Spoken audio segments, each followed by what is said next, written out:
Throughout the 1890s, Germany had kept itself up to date on foreign development of submarines, particularly with the French, as France's latest submarine designs had proved successful.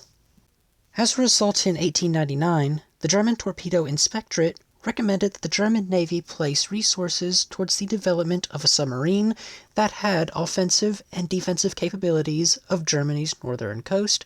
This submarine was expected to be a short-range operator and not a long-range operator.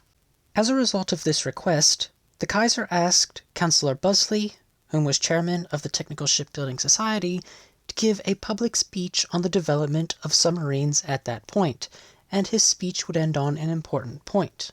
The present technical unreliability of underwater vessels, especially the factor of lack of longitudinal stability, was such that one can see very little future for them.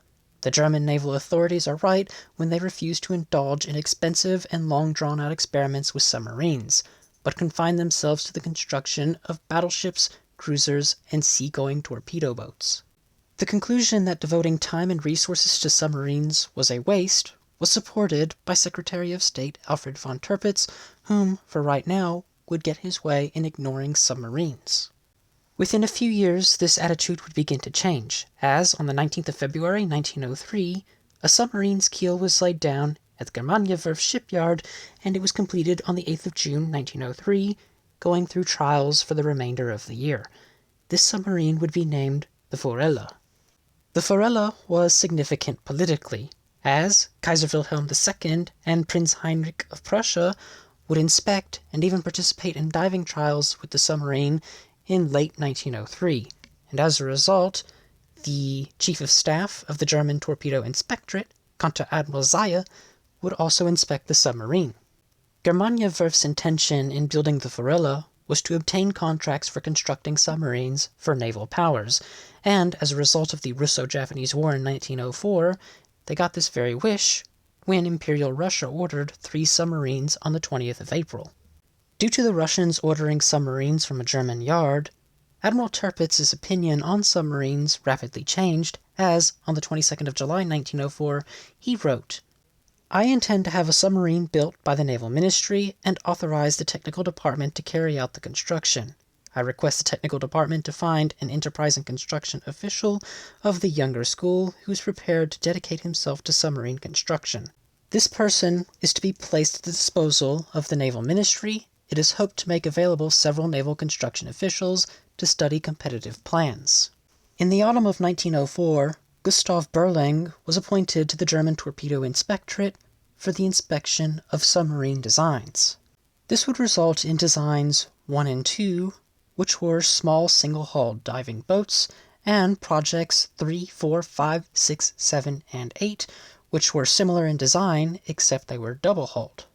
The purpose of these 8 designs was to test how large a boat would have to be to fit proper machinery and offensive equipment, namely torpedoes, along with testing hull strength at different depths. The 6 double-hulled designs were based off of, and as a result similar to, the 3 Russian subs that were under construction in Germaniawerft. Due to the nature of the 3 Russian submarines' design, the German Navy was overall happy with the double-hulled vessel, and they intended to order a design that was nearly identical to the Russian submarines. However, there were a few key alterations that would make it different. The Russian submarine's torpedo tube had a downward angle. For the German submarine, this angle would be eliminated. The forward hull, as a result, would see a few design alterations to make it more hydrodynamic and aerodynamic when on the surface. The pressure hull would also have an increased diameter in order to contain the slightly larger conning tower and a stronger ballast keel. There was also a concentration of ballast in the center of the submarine, and special fuel tanks were to be installed to prevent fuel leaks when submerged. There were also problems with developing engines, as the starting process could not utilize petrol. As a result, Chief Engineer Kritzler had suggested that heated air be inserted to the submarine cylinders, and once the cylinders had heated up, vaporized paraffin could be used to start the engines. On the 3rd of December 1904, the German Navy placed an order with Germaniawerft for a submarine, and its delivery date was expected to be in August of 1905. However, construction was delayed due to technical difficulties, and as a result, the pressure hull was not started until April of 1905.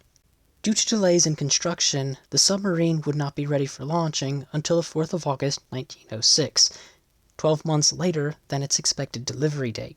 With the submarine having been completed, it needed to go through test, and this was conducted with the lifting vessel Elbe, which would dive the submarine down to a depth of 30 meters without crew, and then after that proved successful, crew would be placed inside and the same test would be repeated.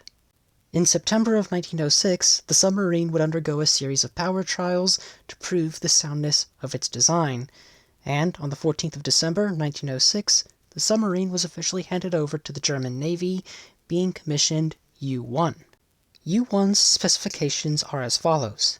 It had a standard surface displacement of 238 tons. It had an overall length of 42.4 meters, an overall beam of 3.75 meters, and an average draft of 3.2 meters. It was equipped with two 6-cylinder engines producing 225 horsepower.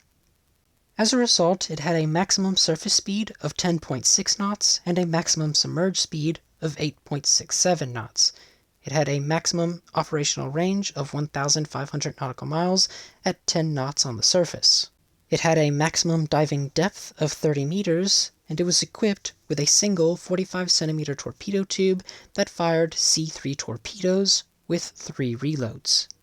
Outwardly, the German Navy seemed very proud of their new submarine, as they would make an announcement. U-1 meets German requirements. It is a diving boat of reasonably large displacement. Its capabilities on the surface are such as to meet the difficult water and weather conditions of the German Bight.